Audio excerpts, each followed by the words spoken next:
तो इस एपिसोड की शुरुआत में हम देख पाते हैं कि जिंगटियान और उसके साथियों के सामने सेलेस्टियल रेल्म का गेट ओपन हो गया। तो चांग और लॉन्ग को तुरंत ही उसकी तरफ रवाना हो जाते हैं, लेकिन शुजियान को इस गेट को देखते साथ ही काफी अजीब सा महसूस होने लगा। उसे ऐसा फील हो रहा था कि इस रेल्म के साथ उसका कोई कनेक्शन है। और अभी सभी लोग एक बड़े ही खूबसूरत पेड़ के सामने पहुंच गए थे। जिंगटियान को तुरंत ही याद आता है कि उसने अपने सपने में इसी पेड़ को देखा था और उतने में एक फेरी उनके सामने अपीयर हो गई। वेल शुजियान और फेरी दिखने में काफी ज्यादा सिमिलर थी, तो जिंगटियान तुरंत ही उससे इस बारे में सवाल पूछने लगा, जिस पर वो फेरी बताती है कि मैं हेवनली रेल्म के डिवाइन ट्री की देखभाल करने वाली गॉडेस हूँ। ये डिवाइन ट्री ऐसे स्पिरिचुअल पावर से पैदा हुआ था जहाँ पर दुनिया का पाप और पुण्य एक साथ मिल जाते हैं। जितने भी फ्लोटिंग माउंटेन्स है वो इसी पेड़ के रूट से फॉर्म हुए थे और ये रूट्स पांगू के हार्ट से मिलते हैं। खैर मैं जानती हूँ कि तुम्हारे दिल में कई सारे सवाल होंगे, तो मैं वन बाय वन उनके जवाब दूंगी। और अब वो अपनी मैजिकल पावर से चांगलियो की इमेज बनाकर इन सभी को दिखाने लगी। वो कहती है कि जब सेलेस्टियल और डिमोनिक रेल्म वेल बनी थी उस वक्त ये बंदा डीमन रेल्म का गार्डियन बना।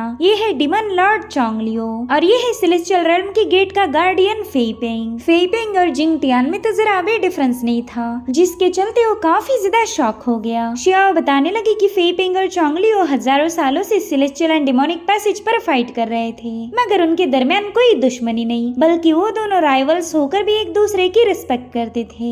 और इसी वजह से चांगलियो मॉर्टल रेल्म में तुमसे मिलने आया था। वो चाहता है कि तुम दोबारा से उसके ओपोनेंट बनो और तुम्हारे दरमियान जो आखिरी मुकाबला था उसे कंप्लीट करो। दरअसल तुम फेइपेंग हो जिसे डीमन लॉर्ड अपना दोस्त और राइवल मानता था। ये सब सुनकर ही जिंगटियान शॉक हो गया। साथ ही शियाओ से बताने लगी कि हजारों सालों से मैं इस पेड़ की देखभाल करती आ रही और for the first time divine tree ने एक नहीं बल्कि 2 फ्रूट प्रोड्यूस किए, जिन्हें देखकर ही मैं खुश हो गई। और फिर एक दिन फेइपेंग वहाँ पर पहुँच गया। वैसे तो सेलेस्टियल रेल्म में मेरा कोई दोस्त नहीं था, लेकिन फेइपेंग के साथ मेरी काफी अच्छी अटैचमेंट हो गई। फेइपेंग अक्सर ही मुझसे मिलने आता। वो कहता था कि मैं यहाँ पर इसलिए आता हूँ ताकि तुम अकेले रह के बोलना ही ना भूल जाओ। और फिर एक दिन उसने मुझे बताया कि चांगलियो के साथ वो एक फाइनल बैटल करेगा और अगर वो ये बैटल जीता तो चांगलियो से सीज फायर करवा सकता है। उसकी बातों से ही मैं समझ गई थी कि चांगलियो को वो अपना दुश्मन नहीं बल्कि दोस्त मानता था। साथ ही उसने फाइनल बैटल के पहले ही अपना विंड स्पिरिट मेरे हवाले किया था और मुझसे वादा किया कि वो इसे लेने के लिए जरूर से वापस आएगा।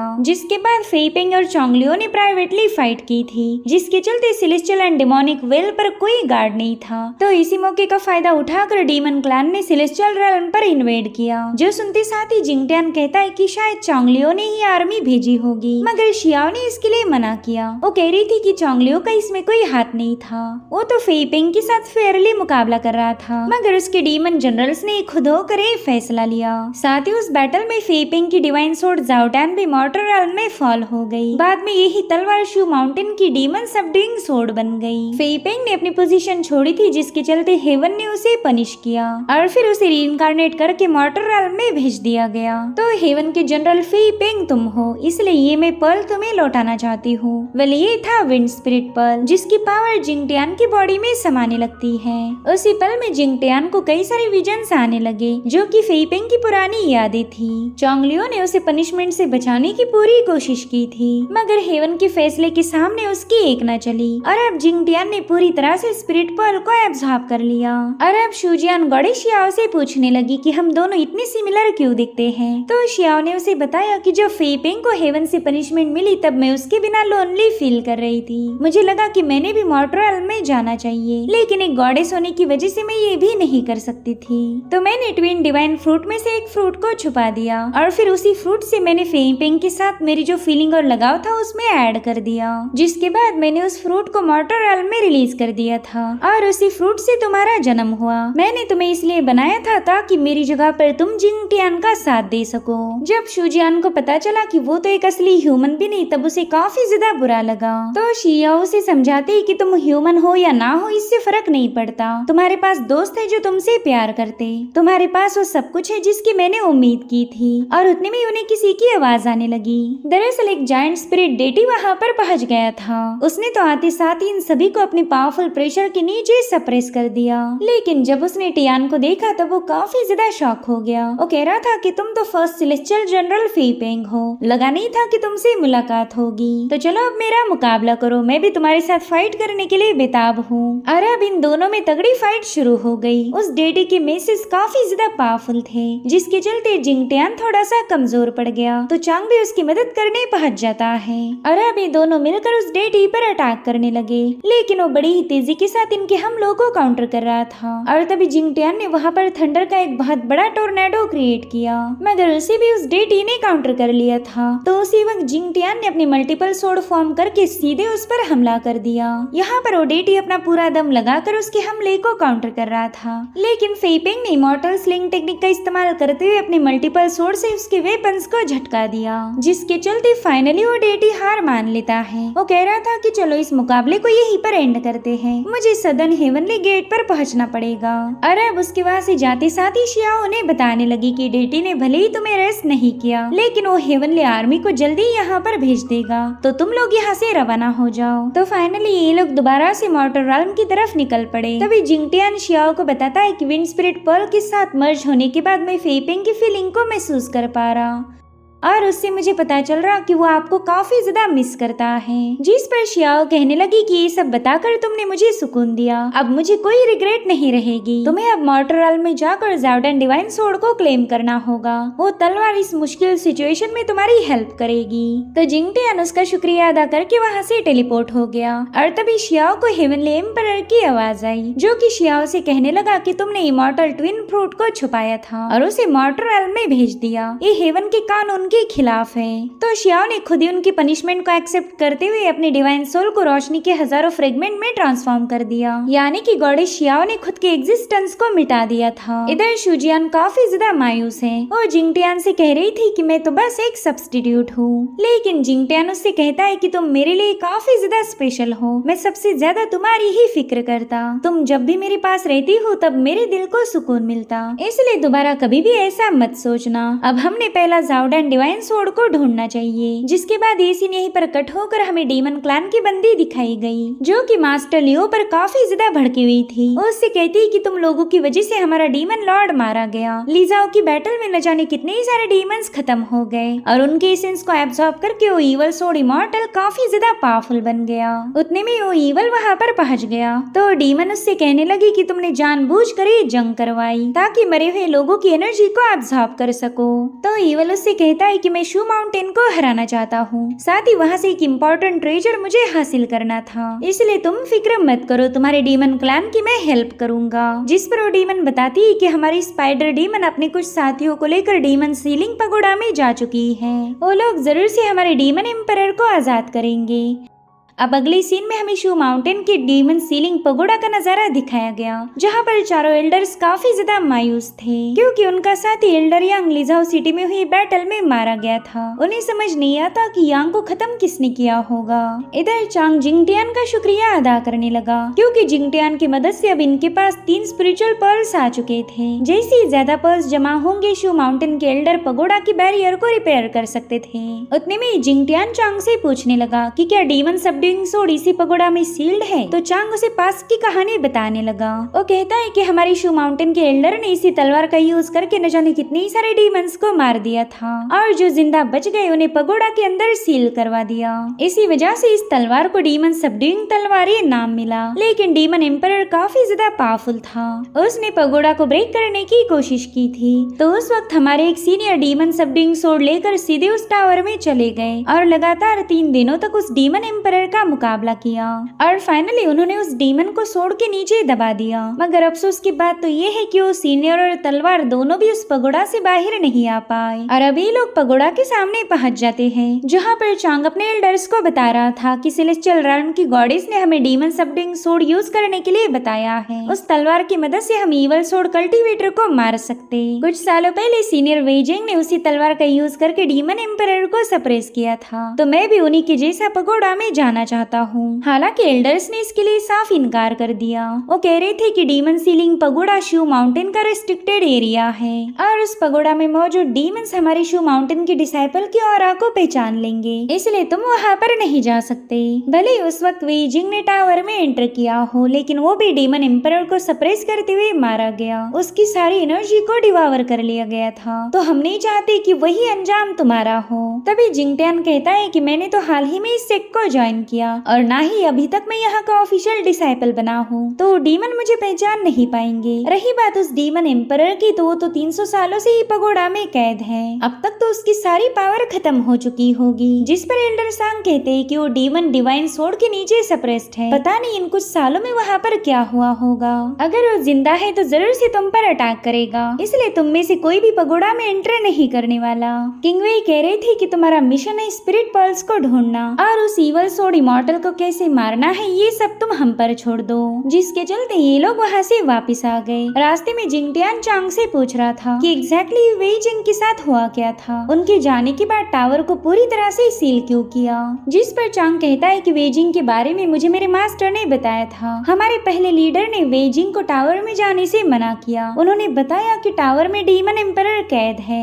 भले ही उसकी पावर कमजोर होती जा रही, लेकिन वो कभी भी वहाँ से आजाद हो सकता। अगर तुम डिवाइन सोर्ड लेकर भी गए तो भी इस बात की कोई गारंटी नहीं कि तुम उस डीमन एम्परर को हरा पाओगे। लेकिन वेजिंग उनकी बात नहीं माना। वो कह रहा था कि मेरा टावर में जाना काफी ज्यादा इम्पोर्टेंट है। अगर मैं डीमन एम्परर को सप्रेस कर पाया तो प्लीज मुझे उस लड़की को आजाद करने दीजिए। बस एक बार वो रिहा हो जाए, फिर मैं कभी उससे नहीं मिलूंगा। मैं बस उसकी जान बचाना चाहता हूँ। तो फाइनली मास्टर ने भी उसकी बात मान ली। अब यहाँ पर शुजियान पूछ रही थी कि वो लड़की कौन थी जिसके लिए सीनियर वेजिंग ने इतनी बड़ी रिस्क उठाई। जिस पर चांग कहने लगा कि ये तो कभी किसी को पता ही नहीं चल पाया, क्योंकि सीनियर वेजिंग कभी टावर से बाहर ही नहीं आए। अब रात के समय जीशुआन चांग को चाय सर्व करते हुए कहने लगी कि एल्डर कभी भी तुम्हें टावर में जाने की इजाजत नहीं देंगे। इससे अच्छा तो ये है कि हमने उनसे बिना पूछे ही तलवार लानी चाहिए, मगर चांग ऐसा करने से मना कर देता है। वो कह रहा था कि हम यहाँ के रूल्स को ब्रेक नहीं कर सकते। तो जीशान कहने लगी कि वो ईवल सोर्ड कल्टीवेटर मासूमों को मार रहा है। क्या मॉर्टल्स की जिंदगी से ज्यादा कीमती यहाँ के नियम है? और उतने में चांग ने उस चाय को गटक लिया। जीशान उससे कह रही थी कि चाहे कुछ भी क्यों ना हो जाए, मैं हमेशा तुम्हारे साथ रहूंगी। उतने में उस चाय को पीकर चांग वहीं पर बेहोश हो गया।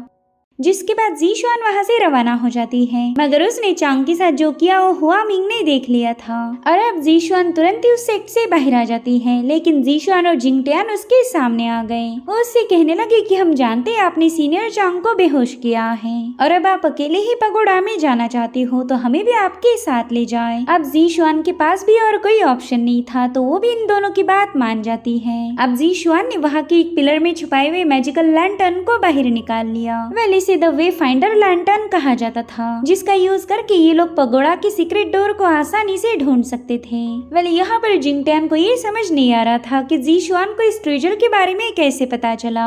और अब ये लोग एक प्लेटफॉर्म पर पहुंच गए, जहाँ पर वे फाइंडिंग लैंटर्न इन्हें टेलीपोर्ट करवाते हुए डीमन सीलिंग पगोड़ा के अंदर पहुंचा देता है, जहाँ पर कई सारी इवल स्पिरिट्स थी। ये लोग फिलहाल सबसे टॉप वाली यानी कि 90 लेवल पर थे। साथ ही वहाँ पर काफी थिक मिस्ट भी फैली हुई थी। तो जीशुआन इन्हें बताने लगी कि इस मिस्ट को डीमन प्यूरिफाइंग वाटर ने बनाया था। हम जैसे जैसे नीचे वाले लेवल पर जाएंगे ये मिस्ट उतनी ही ज्यादा स्ट्रॉन्ग बनेगी। इसका मतलब है कि नीचे वाले लेवल पर बहुत ही स्ट्रॉन्ग डीमन सील्ड होंगे। रही बात डीमन एम्परर और डीमन सबड्यूइंग सोर्ड की, तो पगोड़ा के बॉटम लेवल पर है। वेल वहाँ आते साथ ही लोंगकुई की तलवार से आवाज आने लगी। वो जिंगटियान को बता रही थी कि यहाँ आते साथ ही मुझे काफी अजीब सा महसूस हो रहा। तभी जीशुआन उसे बताती कि लोंगकुई कई सालों तक इसी पगोड़ा में कैद थी और इसी वजह से यहाँ वापस आने के बाद उसे बिल्कुल अच्छा महसूस नहीं हो रहा। और अब ये लोग अगले लेवल की तरफ निकल पड़े। जीशुआन बता रही थी कि जैसे ही लैंटर्न की पावर खत्म होगी हम वापस से शू माउंटेन पर टेलीपोर्ट हो जाएंगे, तो हमें जल्द से जल्द पगोड़ा की सबसे आखिरी लेवल पर पहुंचना होगा। लेकिन तुम लोग फिक्र मत करो, मैं तुम्हें प्रोटेक्ट करूंगी। और अब ये लोग पगोड़ा की एक और लेवल पर पहुंच गए, जहाँ का रास्ता काफी ज्यादा भयानक था। तो ये लोग बड़ी ही केयरफुली आगे बढ़ने लगते हैं। फिलहाल ये लोग 8वीं लेवल पर मौजूद थे, जिसे इन्होंने जैसे तैसे पार कर लिया। वेल यहाँ पर जीशुआन दिल ही दिल में कहने लगी कि पिछली बार मैं जब यहाँ पर आई थी तब आखिरी लेवल तक पहुँच नहीं पाई, लेकिन इस बार मैं फेल नहीं हो सकती। यानी कि जीशुआन पहले भी यहाँ पर आ चुकी थी और अभी ये लोग अगले लेवल पर पहुँच गए, जहाँ पर इन्हें कुछ डीमंस नजर आते हैं। तो जीशुआन ने फटाफट से इनके आसपास एक इनविजिबल शील्ड फॉर्म कर ली, जिसे कि वो डीमंस बिल्कुल भी देख नहीं पा रहे थे।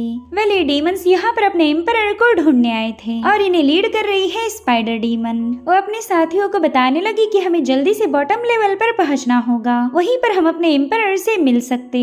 और अब उन डीमंस के वहां से जाने के बाद ये लोग ऐसी चेम्बर में पहुंच गए जहाँ पर ढेर सारे आइस क्रिस्टल थे। साथ ही वहाँ पर एक स्कल वाली आइस मेडन भी थी। जीशान उससे कहने लगी कि हमें बॉटम लेवल पर जाना था, लेकिन तुमने यहाँ पर रास्ता ब्लॉक कर लिया। और उतने में वो आइस मेडन लैंटर्न को पहचान लेती है। वो कह रही थी कि ये लैंटर्न तो मेरे वेइजिंग का है, बताओ तुम्हें ये कहाँ से मिला।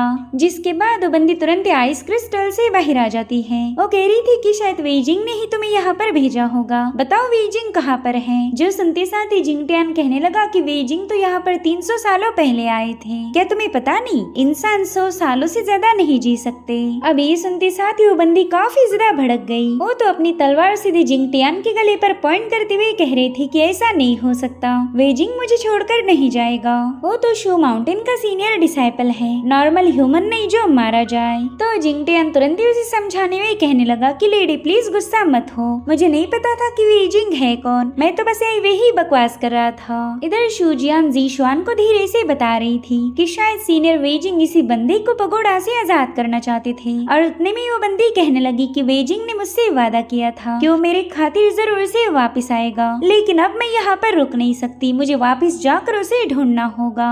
और अब वो अपने पावर्स का इस्तेमाल करते हुए वहाँ के क्रिस्टल्स को ब्रेक करने लगी। तभी जीशुआन ने उसका नाम पूछा तो बंदी उससे कहती है कि वेइजिंग मुझे बियोन कह के पुकारता था, तो वही मेरा नाम है। तभी जिंगटियान उससे कहता है कि यहाँ के नीचे वाले फ्लोर पर डीमन प्यूरिफाइंग वाटर है, उससे आपको तकलीफ होगी।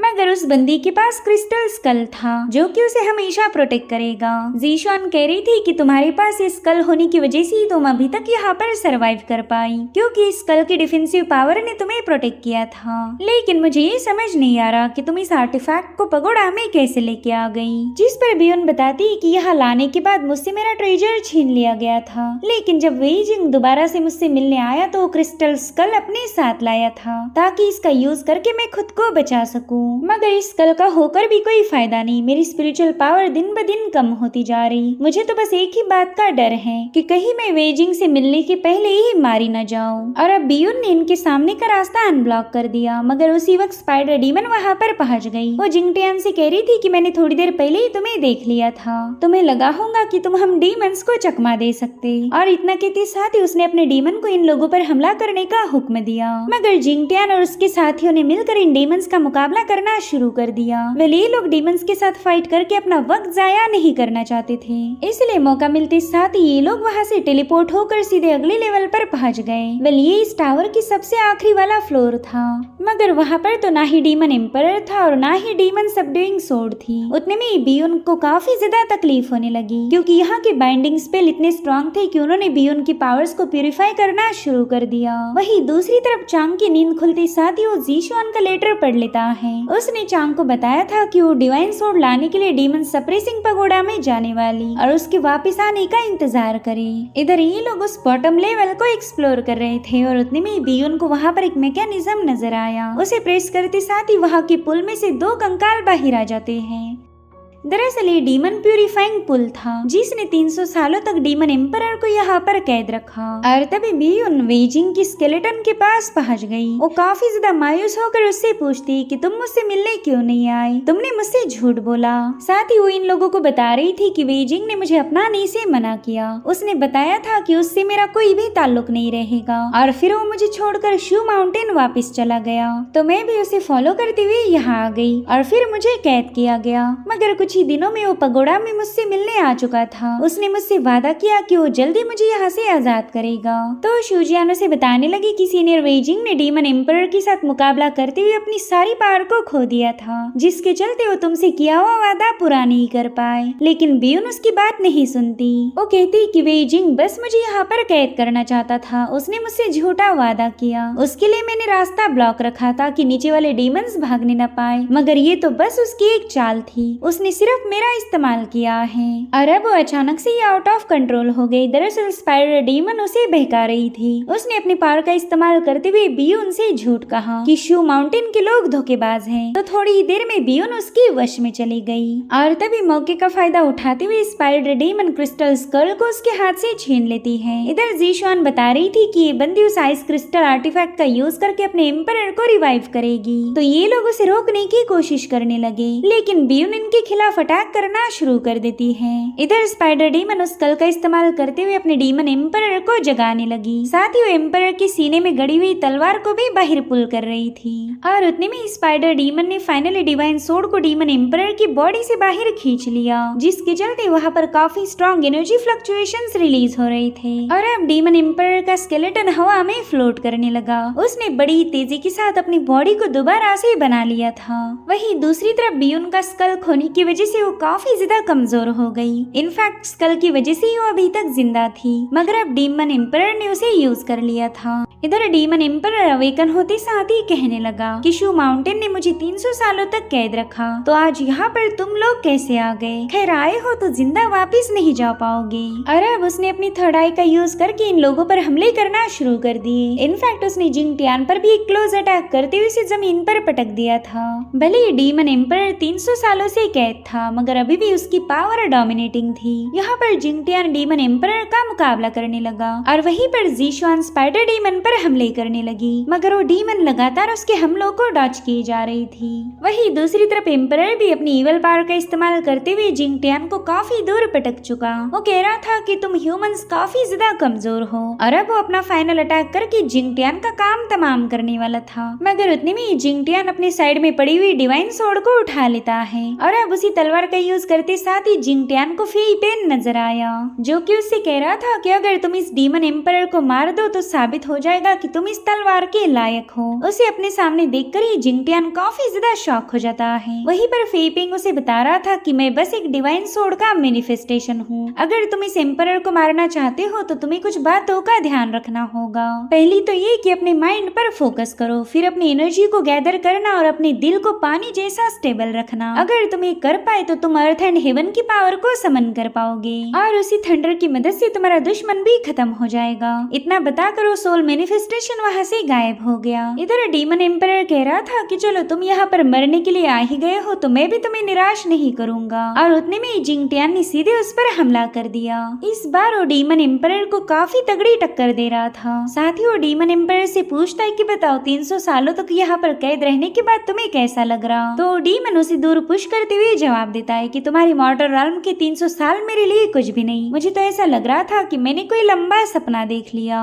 और अब यहाँ पर वो अपनी एनर्जी स्ट्राइक का इस्तेमाल करते हुए इन सभी पर मल्टीपल अटैक्स करना शुरू कर देता है, जिससे उस पूरी जगह पर तबाही मच गई। इधर स्पाइडर डीमन को समझ नहीं आ रहा था कि वो यहाँ से बाहर कैसे जाए, और उतने में ज़ीशुआन ने पीछे से आकर उस पर हमला कर दिया। ज़ीशुआन की तलवार उसके आर पार घुसते साथ ही वो इवल डीमन वहीं पर मारी जाती है। वहीं दूसरी तरफ जिंगटियान ने अपनी एक और टेक्निक का इस्तेमाल किया, जिसे हेवन शेकिंग गेल कहा जाता है। उसकी जबरदस्त एनर्जी डीमन एम्परर की तरफ आगे बढ़ रही थी, मगर उसने तुरंत ही उस एनर्जी को डिस्ट्रॉय कर दिया, जो देखते साथ ही ज़ीशुआन और शूजियान मिलकर उस पर हमले करने लगी। मगर वो डीमन इन दोनों पर ही भारी पड़ गया था। इनके अटैक्स को डिस्ट्रॉय करते साथ ही वो इन पर काउंटर स्ट्राइक रिलीज कर देता है, जिसके चलते ज़ीशुआन ने वहाँ पर कई सारे पोर्टल्स ओपन कर दिए, जिसमें से काफी अजीब सी एनर्जी उस पर पोर होना शुरू हो गई। साथ ही शूजियान ने उसे अपने स्पिरिचुअल वेन्स में जकड़ लिया था, जिससे वो डीमन एम्परर बिल्कुल भी खुद को आजाद नहीं कर पा रहा था। और उतने में जिंगटियान ने बड़े ही कूल अंदाज में उस पर अपनी स्ट्राइक हिट कर दी, जिसके चलते फाइनली डीमन एम्परर के सीने में एक बार फिर से वो सोर्ड पियर्स हो गई थी। अब वो एम्परर अपनी आखिरी सांसें लेते हुए जिंगटियान से कहने लगा कि मैं 300 सालों से यहाँ के डीमन डिसॉल्विंग पूल में पड़ा था, जिससे मेरी 90% पावर डिसॉल्व हो गई, वरना तेरे जैसा मामूली इंसानी कीड़ा मुझे कभी भी हरा नहीं पाता। जिस पर जिंगटियान कहने लगा कि हार तो हार है, अगर मेरे पास भी 300 सालों की कल्टीवेशन होती तो मैं तुम्हें तब भी हरा देता, और आज तो वैसे भी तुम्हारा किस्सा खत्म होने वाला है। अब कोई क्रिस्टल स्कल नहीं जिसका यूज करके तुम दोबारा से खुद को रिजरेक्ट कर पाओ। आज के बाद तुम कभी इस डीमन सप्रेसिंग पगोड़ा को छोड़कर नहीं जा पाओगे। ह्यूमन realm को नुकसान पहुंचाने की जिद छोड़ दो। जिस पर वो डीमन एक पति की और सच बात बोलता है। वो कह रहा था कि ह्यूमन रेस दूसरे रेसेस के लिए खतरा है। तुमने इस दुनिया के नेचुरल रिसोर्सेस को तबाह कर दिया, दूसरे रेसेस को सप्रेस किया, और जब उन रेसेस ने तुम्हारे खिलाफ आवाज उठाई तब तुमने उन्हें डीमंस ये करार दिया। हम डीमंस तो नेचुरली तुमसे स्ट्रांग है, और स्ट्रॉन्ग हमेशा कमजोरों का शिकार करता। इसे ही तो हेवनली डाओ कहा जाता है। सच बताओ तो मेरी डीमन रेस के हाथों मारे जाना ही तुम्हारी ह्यूमन रेस की किस्मत है। जिस पर ज़ीशुआन कहने लगी कि हम इंसान कमजोर नहीं, बस हमारे पास इमोशंस हैं और इसी बात को समझने में तुम फेल हो गए थे, इसलिए तो तुम इतने सालों से यहाँ पर कैद हो, क्योंकि तुमने इंसानों को कमजोर समझ लिया। जिस पर एम्परर कह रहा था कि शू माउंटेन के लोग कमजोर हैं, उन्होंने तो चालबाजी करके मुझे यहाँ पर ट्रैप किया था। तुम लोग गद्दार हो। हम डीमंस अच्छे के साथ अच्छे और बुरे के साथ बुरे हैं, और मुझे प्राउड है कि हम तुम इंसानों जैसे झूठे और मक्कार नहीं। और अब मैं अपनी ब्लड की मदद से तुम्हारी इस डिवाइन सोर्ड को कर्स देता हूँ कि तुम कभी भी इससे डीमन को स्ले नहीं कर पाओगे। जिस पर जिंगटियान कह रहा था कि चाहे तलवार कोई भी क्यों ना हो, डीमंस को तो स्ले मैं जरूर करूंगा। और फाइनली जिंगटियान ने उस डीमन एम्परर का नाम और निशान मिटा दिया। उसके ऐसा करते साथ ही वहाँ पर फेई पेंग अपीयर हो जाता है। वो कह रहा था कि अब ये डिवाइन सोर्ड तुम्हारी हो गई। उतने में जिंगटियान उससे पूछने लगा कि क्या तुम्हारी कोई अधूरी ख्वाहिशें हैं? तो फेई पेंग उसे बताता है कि मेरे दोस्त के साथ एक ड्यूल को कंप्लीट नहीं कर पाया था, हो सके तो चोंगलियो के साथ उस ड्यूल को फिनिश करना। साथ ही तुम्हारे जितने भी करीब लोग हैं उन्हें हमेशा चेरिश करो, वरना बाद में तुम्हें भी पछताना पड़ेगा। और इतना कहते साथ ही फेई पेंग वहाँ से गायब हो गया। इधर जिंगटियान अपने डीमन सोर्ड को उठा लेता है और तभी उसकी नजर पड़ी एक छोटे से रॉक पर, जिससे जिंगटियान को काफी स्ट्रॉन्ग एनर्जी महसूस हो रही थी। तो जिंगटियान भी उनसे कहने लगा कि शायद इस स्टोन सीनियर वेजिंग ने छोड़ा होगा। साथ ही ज़ीशुआन भी उसे बता रही थी कि सीनियर वेजिंग सिर्फ तुम्हें आजाद करने की खातिर इस डीमन एम्परर को मारने आए थे। अब ये सुनते साथ ही बियोन काफी ज्यादा इमोशनल हो गई। वहीं पर जिंगटियान उसे बताता है कि सीनियर वेजिंग के मास्टर उन्हें यहाँ पर आने से रोक रहे थे, मगर सीनियर वेजिंग ने उनके सामने भीख मांगी और कहा कि अगर वो डीमन एम्परर को मार पाया तो उसके बदले में तुम्हें यहाँ से रिहा किया जाना चाहिए। तो बियोन उस स्टोन को होल्ड कर लेती है। उसे वो यादें दिखाई देने लगी जो कि वेजिंग से बिलोंग करती है। डीमन एम्परर को सप्रेस करते वक्त वो पूरी तरह से एग्जॉस्ट हो गए, तो उन्होंने अपने आखिरी पलों में अपने दिल की सारी बातें उस पत्थर को बता दी ताकि ये पैगाम भी उनको मिल सके। वो बताते हैं कि मैं तुमसे अटैच था, लेकिन शू माउंटेन के रूल्स की वजह से मैं तुम्हारा साथ नहीं दे पाया। मुझे तुम्हें छोड़कर भागना पड़ा, लेकिन बाद में मुझे एक फेलो डिसाइपल ने बताया कि तुम्हें डीमन सीलिंग पगोड़ा में कैद किया गया, और उस वक्त मुझे रियलाइज हुआ कि मुझे तुम्हारी कितनी ज्यादा फिक्र है। तो मैंने मास्टर के सामने भीख मांगी। तुम्हें बचाने का बस यही एक तरीका था, मगर मैं एम्परर के साथ फाइट करके पूरी तरह से एग्जॉस्ट हो गया। मुझ में इतनी भी ताकत नहीं बची थी कि मैं तुम्हारे पास आकर तुम्हें डीमन पगोड़ा से बाहर निकाल पाऊं, लेकिन मुझे खुशी है कि इस लाइफ में मैं तुमसे मिल पाया। तुम्हारे साथ बिताया हुआ हर एक पल मेरे लिए कीमती है। इधर शूजियान भी उनसे कह रही थी कि बस कुछ देर तक खुद को संभालो, हम यहाँ से बाहर जाते साथ ही तुम्हें हील किया जाएगा। लेकिन बियोन ने इसके लिए मना कर दिया।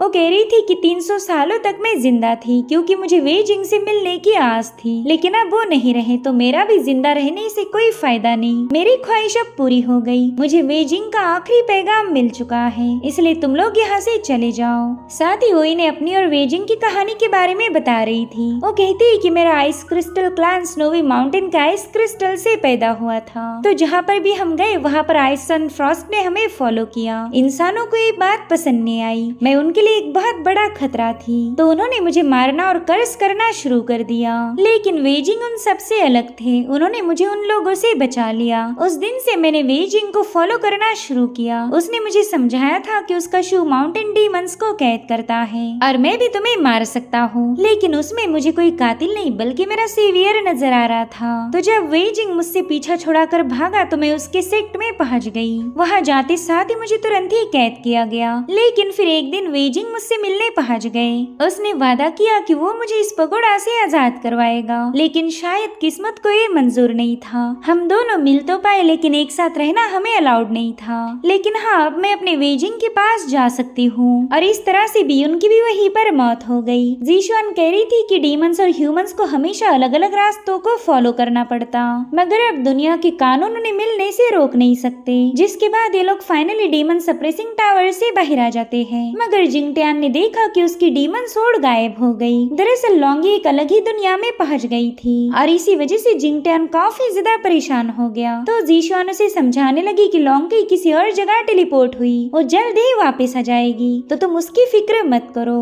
और उतने में वहाँ पर कई सारे डीमंस पहुँच गए थे। अब सीन शिफ्ट होकर हम चांग को देख पाते हैं, जहाँ पर वो सेक्ट की शील्ड को गार्ड कर रहा था। मगर उतने में स्काई डीमंस ने अपने पावरफुल क्रिस्टल का इस्तेमाल करते हुए शील्ड को ब्रेक कर दिया, जिसके चलते कई सारे डीमन सेक्ट में दाखिल हो गए। अब चांग अकेले ही उनका खात्मा करने लगा, लेकिन उतने में ही जिंगटियान भी अपने दोस्तों के साथ वहाँ पर पहुँच जाता है। उन्होंने यहाँ आते साथ ही डीमंस का खात्मा करना शुरू कर दिया। उतने में ही चांग ने देखा कि जिंगटियान के हाथ में तो डिवाइन सोर्ड है, तो जिंगटियान तुरंत ही उसे बताने लगा कि मैंने डीमन एम्परर को स्ले करके इस सोर्ड को हासिल किया। जिस पर चांग कहता है कि ये तुमने काफी बेहतरीन काम किया है, अब हमारा इस जंग में जीतने का चांस होगा। तुम जल्दी से तलवार लेकर वूजी पवेलियन चले जाओ, वहाँ पर तुम्हें सेक्ट मास्टर की मदद करनी होगी। अब तो हम उस ईवल सोर्ड इमॉर्टल को बिल्कुल जिंदा नहीं छोड़ेंगे। तो शिवजियान और जिंगटियान तुरंत ही वूजी पवेलियन की तरफ रवाना हो जाते हैं। अब ये सीन यहीं पर कट होकर हम ईवल सोर्ड इमॉर्टल को देख पाते, जो कि सेक्ट मास्टर किंगवे से कहने लगा कि अब 5 एलिमेंट क्रिस्टल को बस 3 ही लोग गार्ड कर रहे, क्या तुम्हें नहीं लगता कि वो फेल हो जाएंगे? जिस पर किंगवे अफसोस जताते हुए कहने लगे कि हम लोग इमॉर्टलिटी हासिल करने के चक्कर में इतने अंधे हो गए थे कि हमने एक फॉरबिडन स्पेल का यूज करके इवल थॉट्स को खत्म किया। हमें तो लगा ही नहीं था कि इसका अंजाम इतना ज्यादा भयानक होगा, मगर अब गलती हुई है तो हम उसे सुधार लेंगे। और इतना कहते साथ ही मास्टर किंगवे ने वहाँ पर एक फॉर्मेशन एक्टिवेट करते हुए एक जायंट सोर्ड से ईवल पर हमला कर दिया, मगर वो बंदा भी अपने विशालकाय स्कल्स को फॉर्म करते हुए उनके हमलों को काउंटर कर रहा था, जिससे वहाँ पर काफी जबरदस्त क्लैश हो गया। तब तक जिंगटियान और शिवजियान भी वहाँ पर पहुँच गए, तो डीमन सीधे पगोड़ा की तरफ निकल पड़ता है। यहाँ पर मास्टर किंगवे उसे फॉलो कर रहे थे, मगर उतने में उस ईवल ने अचानक से उनकी बॉडी पर कब्जा कर लिया और अब वो जोर जोर से हंसते हुए कहने लगा कि तू मुझे मारना चाहता था, लेकिन अब तो तेरी इस बॉडी पर भी मेरा कब्जा हो गया। तो जिंगटियान तुरंत ही उस पर अटैक करने के लिए रवाना हो जाता है, लेकिन डीमन एम्परर की कर्स की वजह से अब वो तलवार कोई असर नहीं कर पा रही थी, जिसके चलते उस ईवल ने जिंगटियान को सीधे नीचे पटक दिया। शिवजियान भी उसे ट्रैप नहीं कर पा रही थी और अब किंगवे उस सोर्ड को उठा लेता है। वो कह रहा था कि डीमन एम्परर ने तो मरने से पहले काफी अच्छा काम किया, अब ये तलवार मेरी हो गई। जिसके बाद उस शू माउंटेन को डिस्ट्रॉय करने वाला था कि उतने में वहाँ पर एक फॉर्मेशन एक्टिवेट होकर उस ईवल को तकलीफ होने लगी। वहीं दूसरी तरफ शू माउंटेन के डिसाइपल्स भी ढेर सारी तादाद में बैटल में शामिल हो चुके थे और उन्होंने आते साथ ही डीमंस पर अपना डोमिनेंस साबित कर दिया। सब चांग और जीशुआन भी मास्टर किंगवे की मदद करने रवाना हो गए। इधर वो ईवल सोर्ड कल्टीवेटर पूरी तरह से मास्टर किंगवे की बॉडी में ट्रैप हो चुका था। दरअसल किंगवे की सारी प्लानिंग थी और अब वो खुद को मार के इस ईवल को भी खत्म करना चाहते थे। तब तक चांग भी वहाँ पर आ जाता है। वो अपने मास्टर को रोकना चाहता था, लेकिन तब तक किंगवे ने अपनी सोर्ड से खुद पर अटैक कर दिया। वो चांग से कह रहे थे कि अभी सेक्ट तुम्हारा है। उनका मकसद था उस ईवल को मार देना, लेकिन उनके कमजोर पड़ते साथ ही वो ईवल उनकी बॉडी से बाहर आ गया। उसकी भी काफी ज्यादा वाट लगी थी, मगर उसने मरे हुए ह्यूमंस और डीमन के ऑरा को डिवावर करके खुद को रिकवर कर लिया। वो कह रहा था कि अब मैं तुम पांचों एल्डर के कॉन्शियसनेस से कनेक्टेड नहीं हूँ। मैं इस दुनिया के हर एक लिविंग बीइंग के इवल थॉट्स पर फीड कर सकता। जब तक मॉर्टल रेल्म में इवल थॉट का सिंगल ट्रेस भी रहेगा, तब तक तुम मुझे डिस्ट्रॉय नहीं कर पाओगे। अभी सुनकर ही किंगवे काफी ज्यादा शॉक हो जाते हैं। साथ ही उस इवल ने बताया कि तुम्हारा दोस्त यांग भी मेरे ही हाथों मारा गया था। वो बेवकूफ बैटल छोड़कर मुझे फॉलो करते हुए जंगल में पहुंच गया था और फिर उसने मुझे खत्म करने की नाकाम कोशिश करी, जिसमें वो खुद ही मेरे हाथों मारा गया। वेल, ये सब सुनकर एल्डर किंगवे को काफी ज्यादा बुरा लग रहा था। उनसे अपनी लाइफ की सबसे बड़ी गलती हो गई थी और अब वो बंदा अपने स्कल की मदद से इन लोगों पर अटैक कर देता है, लेकिन एल्डर किंगवे ने इन सभी को साइड में पुश करते हुए उसके अटैक को डिस्ट्रॉय कर दिया। वहीं पर जिंगटियान ने देखा कि वो ईवल डिवाइन सोर्ड पर कब्जा करना चाहता है, तो जिंगटियान तुरंत ही उस तलवार को कलेक्ट करने चला गया, मगर वो ईवल एनर्जी उसे साइड में पुश करते हुए तलवार को उठा लेती है और अब वो ईवल सोर्ड इमॉर्टल सीधे जिंगटियान को खत्म करने रवाना हो गया। लेकिन तभी शिवजियान बीच में आकर उसके अटैक को ब्लॉक कर देती है। उसने जिंगटियान की तो हिफाजत की, लेकिन वो इमॉर्टल के हाथों बुरी तरह से घायल हो चुकी थी, जो देखते साथ ही जिंगटियान रोने लगा। वो उससे कहता है कि मैंने तुमसे वादा किया था कि मैं तुम्हें प्रोटेक्ट करूंगा, लेकिन मैं तो इसमें फेल हो चुका हूँ। अब उसे खुद को ब्लेम करता हुआ देखकर शिवजियान कहने लगी कि फैमिली के नाम पर तुम अकेले ही मेरे पास हो, तुम्हें बचाना तो मेरा फर्ज था। और इतना कहते साथ ही शिवजियान की वहीं पर मौत हो गई। साथ ही वो सोर्ड कल्टीवेटर भी वहाँ से भाग निकलता है। वहीं दूसरी तरफ लोंगकुई को पता चला कि वो फेंगदू के वर्ल्ड में पहुंच चुकी है, जिसे डेड रेल्म भी कहा जाता, और उतने में उसे शूजियान की सोल वहाँ पर नजर आ गई। तो अब सच्चाई का पता लगाने के लिए वो बंदी तुरंत ही शू माउंटेन जाने का फैसला लेती है। इधर शूजियान की बॉडी को कॉफिन में रखा गया था। उसके सभी दोस्त उसके लिए काफी ज्यादा मायूस थे। जिंगटियान तो खुद को ही ब्लेम करने लगा कि वो पावरफुल नहीं था, इसी वजह से शूजियान मारी गई। उसे ऐसा लग रहा था कि बीते हुए पलों को दोबारा से वापस लाया जाए। वहीं पर चांग और जीशुआन ने उसे वहाँ पर अकेला छोड़ दिया ताकि वो शूजियान के साथ वक्त बिता सके। और अब थोड़ी देर में वहाँ पर चोंग लियू पहुँच गया। वो कह रहा था कि स्ट्रॉन्ग कैसे बना जाए, ये सब भूल कर तुम एक छोटे से इंसिडेंट पर रो रहे हो। अब ये सुनते साथ ही जिंगटियान उस पर काफी ज्यादा भड़क गया। वो कह रहा था कि शूजियान मेरे सबसे ज्यादा करीब थी और मैंने हमेशा के लिए उसे खो दिया। इतना ही नहीं, वो तो चोंग लियू पर अटैक करने की भी कोशिश करने लगा, लेकिन चोंग लियू उसे साइड में हटाकर बता देता है कि वो एक डिवाइन फ्रूट से बनी हुई थी, एक ऐसा फ्रूट जो कि इमॉर्टल है। और इतना कहते साथ ही चोंग लियू वहाँ से गायब हो गया। दरअसल उसने जिंगटियान को एक हिंट दी थी। तब तक लोंगकुई भी फेंगदू से वापस आ गई। वो जिंगटियान को शूजियान की सोल के बारे में बता रही थी। तभी जिंगटियान उससे कहता है कि शूजियान की बॉडी इमॉर्टल है, यानी कि हम उसे बचा सकते। तो उसने अब फेंगदू जाने का फैसला लिया। वहीं दूसरी तरफ मास्टर किंगवी अपने डिसाइपल्स को बताने लगी कि अगर डीमन सीलिंग पगोडा फॉल हुआ तो मॉर्टर वर्ल्ड डिस्ट्रॉय हो जाएगा। तो हमारी टॉप प्रायोरिटी है स्पिरिट पर्ल को फाइंड आउट करना, ताकि हम इस पगोडा को रिपेयर कर सके। साथ ही फिर हम उस इवल सोड इमॉर्टल को भी मार पाएंगे। जिसके बाद उन्होंने चांग को अपने पास बुला लिया। वो उसे बता रहे थे कि सिर्फ तुम ही मेरी पोजीशन को इनहेरिट कर सकते हो, तुम हमारी शू माउंटेन का फ्यूचर बनोगे, तो अपने मास्टर को माफ करना। और इतना कहते साथ ही उन्होंने चांग के अंदर अपनी सारी कल्टीवेशन ट्रांसफर कर दी। वो कह रहे थे कि तुम शू माउंटेन के 23rd सेक्ट मास्टर बन चुके हो, मेरी लेगेसी को जारी रखना। लेकिन चांग ऐसा नहीं चाहता था। वो अपने मास्टर से कहने लगा कि प्लीज ऐसा ना करे, मैं सेक्ट मास्टर नहीं बन सकता। लेकिन तब तक मास्टर किंगवी इस दुनिया से जा चुके थे। और अब हमें अगले दिन की कहानी दिखाई गई, जहाँ पर सभी लोग चांग को सेक्ट मास्टर कह के पुकार रहे थे। और उतने में चांग की नजर पड़ी जीशुआन पर, जो कि वहाँ से मायूस होकर जा चुकी है। चांग उसे रोकना चाहता था, लेकिन अब उस पर अपने सेक्ट की जिम्मेदारियां थी। थोड़ी देर बाद जिंगटियान उससे मिलने पहुंच गया। वो चांग से कह रहा था कि उसे मास्टर किंगवे की मौत का अफसोस है। तो चांग उसे बताने लगा कि उन्होंने सेक्ट की सारी जिम्मेदारी मुझ पर सौंप दी, जिसे अब मैं मना भी नहीं कर पाया। और मेरे लीडर बनते साथ ही जीशुआन यहाँ से चली गई। वो जानती है कि अब मैं उसका साथ नहीं दे पाऊंगा, और मैंने भी उसे नहीं रोका। तो जिंगटियान उसे बताता है कि मैं फेंगदू जाने वाला हूँ। लोंगकुई ने शूजियान की सोल को वहाँ पर नोटिस किया था, मगर जाने से पहले मैं आपको सलाह देना चाहूंगा कि प्लीज अपनों की कद्र करो। अगर नेक्स्ट टाइम जीशुआन से मुलाकात हो तो उसे रोक लेना। हालांकि चांग को पता था कि वो कभी भी ऐसा नहीं करेगा। जीशुआन उसकी ट्रायल है, जो कि वो जिंदगी भर सफर करेगा। और अब सीन शिफ्ट होकर हम जीशुआन को देख पाते, जो कि शू माउंटेन से नीचे आ चुकी थी। और तभी चियान नाम का बंदा उससे मिलने पहुंच गया। वो जीशुआन को एक बॉक्स देते हुए कहने लगा कि आपको इसी की तलाश थी। और फिर वो बॉक्स उसने जीशुआन के हवाले कर दिया।